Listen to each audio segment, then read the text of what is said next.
Range anxiety ಇದು ನಿಮ್ಗಿದ್ಯಾ? ಅದನ್ನ ಕಮ್ಮಿ ಮಾಡಕ್ಕೆ ಮಾರುತಿ ಅವರು ಈ ವಿಟಾರಾನ ಲಾಂಚ್ ಮಾಡಿದ್ದಾರೆ. ಲೇಟೆಸ್ಟ್ ಆಗಿ ಬಂದಿದ್ದಾರೆ. ಯಾಕೆ? ಶ್ರೀನಗರದಿಂದ ಕನ್ಯಾಕುಮಾರಿವರೆಗೂ ಚಾರ್ಜಿಂಗ್ ಇನ್ಫ್ರಾಸ್ಟ್ರಕ್ಚರ್ ರೆಡಿ. ಬರೀ ಬೆಂಗಳೂರಲ್ಲಿ ಅಷ್ಟೇ ಅಲ್ಲ, ಇಡೀ ಇಂಡಿಯಾಲಿ 5 ರಿಂದ 10 ಕಿಲೋಮೀಟರ್ ಅಲ್ಲಿ ಎವ್ರಿ ಸಿಟಿಯಲ್ಲಿ ನಿಮ್ಗೆ ಇವರ ಚಾರ್ಜಿಂಗ್ ಸ್ಟೇಷನ್ ಸಿಗುತ್ತೆ. ಸೊ ನಿಮ್ ಕಾರಲ್ಲಿ ಚಾರ್ಜ್ ಖಾಲಿ ಆಗೋ ಟೆನ್ಷನ್ ಬೇಡವೇ ಬೇಡ. ಮುಂಚೆ 500 ಕಿಲೋಮೀಟರ್ ಅಂತ ಇದ್ರು, ಇವಾಗ 543 ಕಿಲೋಮೀಟರ್ ARAI ಟೆಸ್ಟೆಡ್. ನನ್ಗೆ ಈ ಕಾರ್ ಬಗ್ಗೆ ಏನ್ ಇಷ್ಟ ಆಗುತ್ತೆ ಅಂದ್ರೆ, ನೋಡಕ್ ವಿಚಿತ್ರವಾಗಿಲ್ಲ ಅಂಡ್ EV ತರ ಅಂತೂ ಇಲ್ವೇ ಇಲ್ಲ.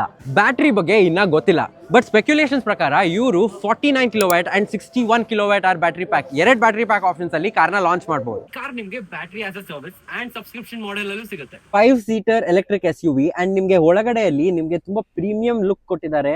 ನಿಮ್ಗೆ ಒಳ್ಳೆ ಫ್ಯಾಬ್ರಿಕ್ ಅಂಡ್ ಲೆದರೇಟ್ ಮಿಕ್ಸ್ಚರ್ ಸೀಟ್ಸ್ ಕೊಟ್ಟಿದ್ದಾರೆ. ಅಂಡ್ ಅದಷ್ಟೇ ಅಲ್ಲ, ಒಳ್ಳೆ ಪ್ರೀಮಿಯಂ ಮೆಟೀರಿಯಲ್ಸ್ ನ ಯೂಸ್ ಮಾಡಿದ್ದಾರೆ. ಅಂಡ್ ನಿಮ್ಗೊಂದು ಸೆಂಟರ್ ಕಾನ್ಸೋಲ್ ಸಿಗುತ್ತೆ ಫ್ಲೋಟಿಂಗ್. ಅದಷ್ಟೇ ಅಲ್ಲ, ನಿಮ್ಗೆ ವೈರ್ಲೆಸ್ ಚಾರ್ಜರ್ ಕೂಡ ಸಿಗುತ್ತೆ. ಇನ್ನೊಂದು ಏನು ಅಂದ್ರೆ, ನಿಮ್ಗೆ ಸನ್ ರೂಫ್ ಸಿಗುತ್ತೆ, ಬಟ್ ಅದು ಪ್ಯಾನರಾಮಿಕ್ ಅಲ್ಲ. ಇಲ್ಲೊಂದು ಇನ್ಸ್ಟ್ರೂಮೆಂಟ್ ಕ್ಲಸ್ಟರ್ ಕೊಟ್ಟಿದ್ದಾರೆ ಅಂಡ್ ಇಲ್ಲೊಂದು ಇನ್ಫೋಟೈನ್ಮೆಂಟ್ ಸಿಸ್ಟಮ್. ಕಾರ್ ನೋಡಕ್ಕೆ ಆಚೆಯಿಂದ ಚಿಕ್ಕದ್ ಕಾಣಿಸುತ್ತೆ, ಬಟ್ ಒಳಗಡೆ ಸ್ಪೇಷಿಯಸ್ ಆಗಿದೆ. ಒಳ್ಳೆ ಲೆಗ್ ರೂಮ್ ಸಿಗುತ್ತೆ, ಬಟ್ ಹೆಡ್ ರೂಮ್ ಒಂದ್ ಸ್ವಲ್ಪ ಕಮ್ಮಿನೇ ಅಂತ ಹೇಳ್ಬೋದು. ನಾನ್ 6 ಫೀಟ್ ಇದ್ದೀನಿ. ಇನ್ನ ಈ ಕಾರಿನ ಪ್ರೈಸ್ ಇನ್ನ ಹೇಳಿಲ್ಲ. ಇಷ್ಟು ದಿನಾನೇ ಕಾದಿದ್ದೀರಂತೆ, ಇನ್ನೊಂದ್ ಸ್ವಲ್ಪ ದಿನ ಕಾಯಿರಿ, ನಾವೇ ನಿಮಗೆ ಹೇಳ್ತೀವಿ. ಬಟ್ ನಿಮಗೆ ಇದಕ್ಕೆ ಎಷ್ಟಿರ್ಬೋದು ಅಂತ ಕಮೆಂಟ್ಸ್ ಅಲ್ಲಿ ಹೇಳಿ.